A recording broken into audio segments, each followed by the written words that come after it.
Madam Chair, members of the committee, my name is John Sawyer, and I'm one of the co-pastors of Bedford Presbyterian Church in Bedford, New Hampshire. I'm a resident of Manchester. I come to speak in favor of death penalty repeal, not just from an economic standpoint, which study after study proves, but from a moral standpoint, which story after story proves. I have one such story to share with you. Josh and Sarah were classmates in the 6th grade in Georgia. Sarah might have known that Josh came from a broken home, but she did not know much else about his life outside school. She did not know that Josh was the victim of abuse, and that he would later learn how to numb the pain in his life with drugs and alcohol. She also did not know that at the age of 19, Josh, in drug-fueled haze, would participate in 2 murders. Josh did not pull the trigger or wield the knife in either crime, but he was there when it happened, and he was guilty, and he was sentenced to death.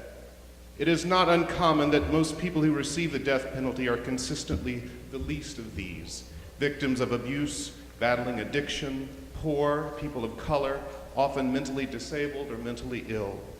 From before the moment of his arrest, Josh never stopped showing remorse for his crimes.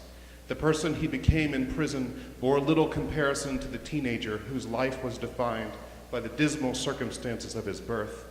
Josh became a kind, humble, and compassionate human being who was a shining example of someone whose life could be transformed from loss and addiction to one of meaning, purpose, and hope.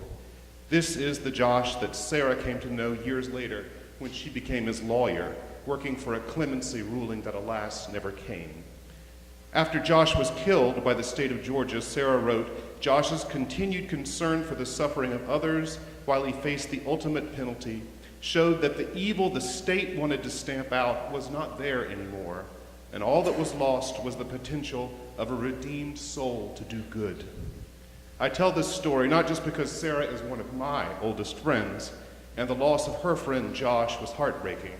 I tell this story because I believe in God's power to work for good in every person, even those guilty of a heinous crime. If God never gives up on them, then why should we? The stance of the Presbyterian Church USA is that capital punishment is an expression of vengeance, which contradicts the justice of God on the cross, and that the task of Christians is to seek the redemption of evildoers and not their death. Redemption is more powerful than vengeance.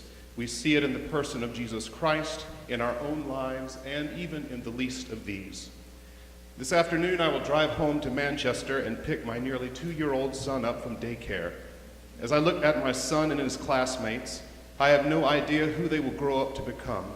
I hope that they will all grow up to do good things, like Sarah and like Josh, who in the end was not defined by the worst thing he ever did, but by who he became with God's help.